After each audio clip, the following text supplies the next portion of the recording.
تھوڑی سی زندگی ملی ہے، اپنے حبیب کی زندگی کو اپنا لو۔ میں تھوڑے تھوڑے اشارے کر کے بتا دیتا ہوں۔ جب آپ بیٹے ہیں تو آپ کہہ رہے ہیں کاش میرے ماں باپ زندہ ہوتے، میں ان کی خدمت کرتا۔ پھر فرمایا اور نہیں تو میری ماں تو ہوتی، چونکہ ماں کو دیکھا ہے نا، باپ کو دیکھا نہیں ہے، تو فرمایا کاش میری ماں زندہ ہوتی اور میں عشاء کی نماز کے لیے مصلی پہ کھڑے ہو کے الحمدللہ رب العالمین پڑھ رہا ہوتا، اور ادھر سے میری ماں مجھے بلاتی محمد، تو میں نماز توڑ کے کہتا جی اماں جان میں آ رہا ہوں، نماز پھر پڑھا دوں گا۔ اپنے والدین کی عزت کرو۔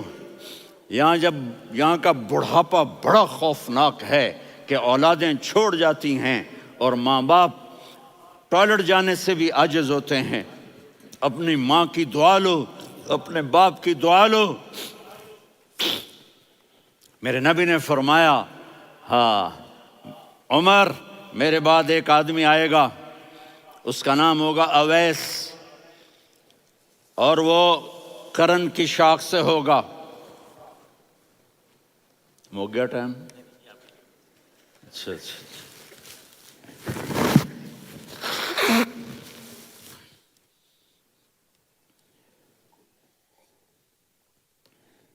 اس سے دعا کرانا، علی آپ بھی، عمر آپ بھی، یا رسول اللہ کس لیے؟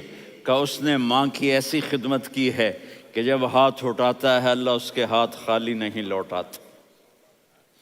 حضرت عمر رضی اللہ تعالی عنہ نے حج کے موسم پر سارے حاجی کھڑے کر لیے، کہا بھائی یمن والے کھڑے رہو باقی بیٹھ جاؤ،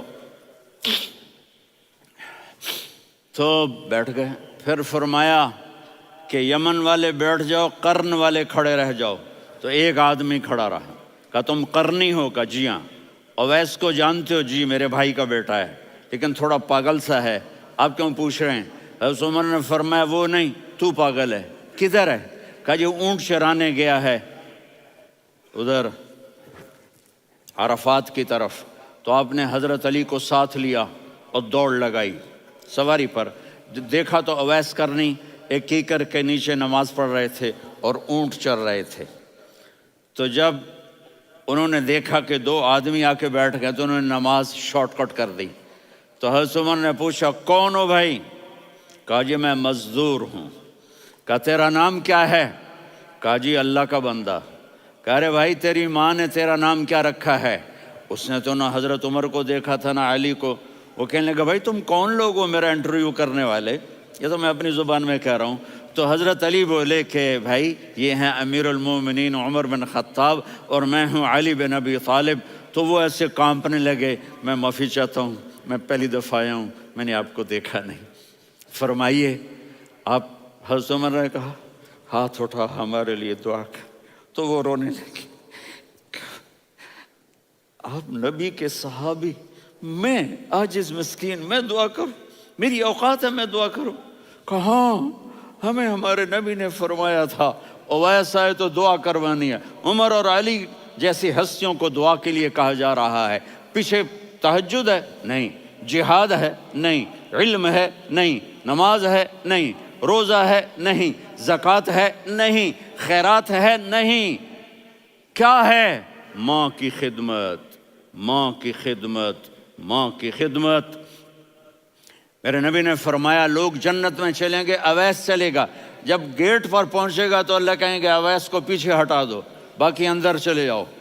تو اویس کرنے ڈر جائیں گے کہ یا اللہ جنت کے دروازے پر مجھے پیچھے ہٹا دیا، تو اللہ کہیں گے پیچھے دیکھو، ویسے پیچھے مڑ کے دیکھیں گے تو لوگوں کا مجمع ہوگا جو جہنم میں جا رہے ہوں گے، ایمان والے، گنہگار مسلمان۔